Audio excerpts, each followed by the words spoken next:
Eu já há algum tempo venho tentando trazer algumas informações, porque não são nem opiniões, do que vem acontecendo nos bastidores do Cruzeiro e que atrapalha, né, qualquer ambiente.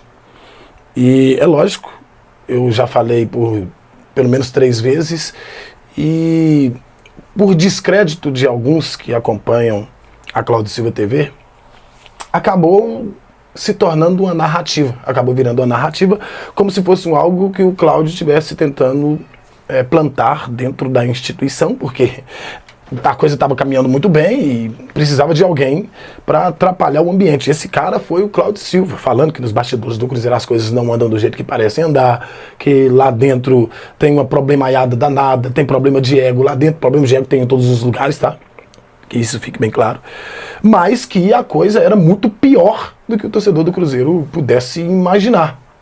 Mas é lógico, tudo isso foi acobertado pelas grandes contratações, né? Como disse o próprio zagueiro Jonathan Jesus, o Cruzeiro contratou jogadores extraordinários, né? Então isso automaticamente encobre qualquer tipo de informação que possa ser vazada, ou que não, ou que vai atrapalhar o ambiente, ou que vai mostrar de fato o que é os bastidores da nossa instituição. Aí, né, nós já falamos aqui do Adilson Batista, da forma que ele atua nas categorias de base, que nada profissional, que voltaram os cunhunhos entre diretoria de coordenação de categorias de base e empresários e um monte de coisa que a gente, né, falamos sobre a negociação e aí, ó, tecnicamente não, tá? Inclusive eu já fiz até as pazes com ele, o Dudu. O que me incomodava era exatamente os moldes que foram tratados a sua negociação nos bastidores. E eu fui achocalhado por causa disso. E tudo bem, o que eu sabia era que eu estava dando uma informação verídica e que vocês que acompanham a Cláudio Silva TV de verdade sabem que nós não brincamos com a informação e que também não escolhemos momento para trazer aquilo que temos como informação, tá? Inclusive tem uma aí relacionada ao Caio Jorge que eu só estou terminando de apurar para me trazer para vocês o que de fato acontece no que diz respeito ao Caio Jorge e não é apenas esse desconforto muscular. Mas enfim, em um outro vídeo a gente fala a respeito disso, num outro momento, em outro bate-papo. Porque agora eu quero que vocês ouçam, e vocês muito provavelmente devem ter ouvido já, esse áudio vazado pelo Adilson Batista, pelo próprio Adilson Batista, no grupo de WhatsApp do próprio Cruzeiro, dos funcionários do clube, e ganhou conotação nas mídias digitais. É apenas mais uma comprovação, porque as informações que nós trouxemos aqui no decorrer dessa temporada, no decorrer dessa intertemporada, eles foram comprovados, as informações foram comprovadas pelos próprios dirigentes. Todas elas, pelos próprios dirigentes. E mais uma dessa feita, o Adilson Batista demonstrando a que veio e colocando a boca no trombone e criticando o Jonathan Jesus, criticando o Peralta e criticando o Dudu, porque o Adilson Batista era muito contra a aquisição do Dudu, porque ele entendia que a torcida, isso aqui é informação, que a torcida havia sido desrespeitada pelo jogador, mas que o jogador estava em processo de renegociação, como nós adiantamos aqui na Cláudio Silva TV, estava em processo de renegociação, simplesmente por ser amigo pessoal do Alexandre Matos e que não havia critério na contratação desse jogador. Não estou criticando o atleta, que fique claro isso daqui. Eu critico os moldes que o atleta fora contratado. Escuta o que o Adilson Batista falou. Mas eles não compraram? Os gênios? Gênio compraram. E o negão lá, o Jonathan, entrou também, e aí? Fez o último jogo lá, falou com o Juventude lá. É que eu falo, como é que é? E o Paraguai, o Peralta? Vai, põe. Põe o quê, Adilson? Vai pôr o quê? O dinheiro que foi jogado fora, agora quem vai querer? Você viu?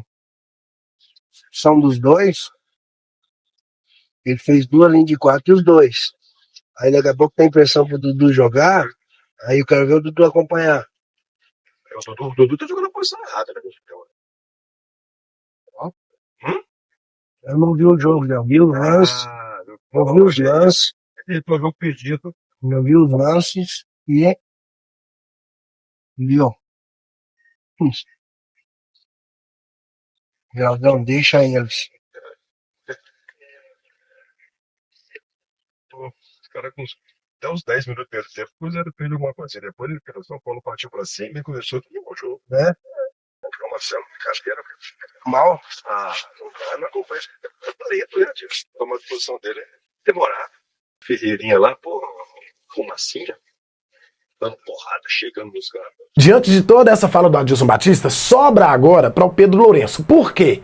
Porque o Pedro Lourenço é o cara quem precisa tomar uma decisão abrupta, instantânea, e que é lógico, muito provavelmente vai cair o Adilson Batista. Muito provavelmente vai cair o Adilson Batista.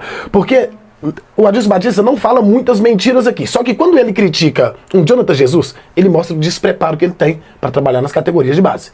Ele pode criticar o Peralta, que tá gordo, tá com a bunda deste tamanho.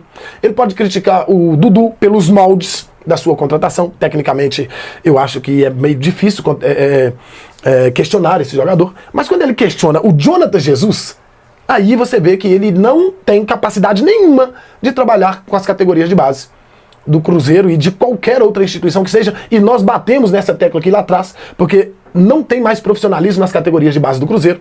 Porque quem trabalha ali, com a exceção do Fabrício, que também veio por ser amigo do Adilson Batista, mas são despreparados, com a exceção do Fabrício. O Fabrício é um cara preparado. O Fabrício estudou bastante e eu sei disso.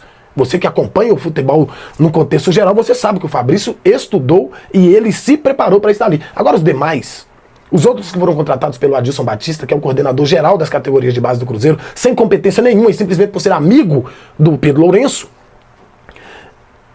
ele encheu lá de camarada que tá ali porque são amigos dele. Isso não é suficiente para estar no Cruzeiro. Eu já venho falando sobre isso há muito tempo. Mas a gente cai em descrédito quando fala algumas coisas que o torcedor não gosta de escutar. O que o torcedor gosta de escutar é contratação, é jogador brabo, é dirigente mito, dirigente ídolo, que não existe. Mas enfim. Por que sobe o Pedro Lourenço? Porque agora ele tem que tomar uma decisão. Porque o que o Adilson Batista fez foi trair a confiança do Pedro Lourenço. Porque ele não teve conversa com o Pedro Lourenço, nem com o Alexandre Matos, a respeito do que ele está falando com o... Me fugiu o nome aqui agora, eu não anotei. E você vai ouvir no áudio, ouviu no áudio, correto? Faltou profissionalismo. Faltou, já que é pela amizade lá no Cruzeiro, faltou amizade. Porque se ele está vendo que as coisas estão sendo feitas de forma errada pelo Alexandre Matos, ele tem que chamar o Pedro Lourenço. Porque o mesmo aval, o mesmo trânsito e a mesma liberdade que o Alexandre Matos tem com o Pedro Lourenço, a Adilson Batista também tem. Então o que ele fez aí foi falta de profissionalismo, falta de coleguismo. Ou seja, foi traição. Ele traiu o Pedro Lourenço ao falar que o Alexandre Matos não está fazendo um bom trabalho. Institucionalmente, internamente, não está mesmo não. Eu já falei isso aqui para vocês. Lá dentro do Cruzeiro é uma bagunça. Lá dentro do Cruzeiro é uma zona. E agora, mais uma vez, está sendo comprovado o que a gente trouxe lá atrás, tá? Você gostou ou não gostou? A maioria aí não gostou. E criticou, e falou que não era informação, que era achismo, que era... Tá aí para vocês verem que o futebol é muito mais do que 90 minutos de jogo. É muito mais do que isso. E lá dentro do Cruzeiro, meu compadre, se não mudar, eu já venho falando isso já há bastante tempo, se não mudar, e agora eu, sendo o Pedro Lourenço, coisa que não sou, mandaria os dois embora. O Adilson Batista, por não ter competência de estar à frente da instituição, por não ter competência técnica e profissional de ser um gestor para chamar o dirigente de cima e falar. E o Alexandre Matos, por tudo que ele faz nos bastidores que vocês não fazem nem ideia. Só que o Pedro Lourenço não vai, mano, não vai fazer isso. Por quê? Na boca da mídia, o Alexandre Matos é o melhor gestor esportivo do futebol brasileiro. E aqui, quando eu falo disso, que fique claro, pelo amor de Deus, não seja ignorante. Eu não estou tirando a competência do cara de mercado, a influência, ele tem, isso aí ele tem. E ele fez, na minha avaliação, um bom trabalho de contratação. Para mim, contratou. Todo mundo que ele contratou, para mim, é brabo. Todo mundo. Todo mundo que ele contratou. Agora, os moldes me incomodam e a atuação dele nos bastidores também me incomoda. Deixa aí nos comentários o que você acha. Eu não tô feliz por causa do caos. Na verdade não é um caos, tá? Eu não tô feliz por causa... Mas eu tô feliz por causa da confirmação da informação. E que tem gente aí que vai ter que engolir.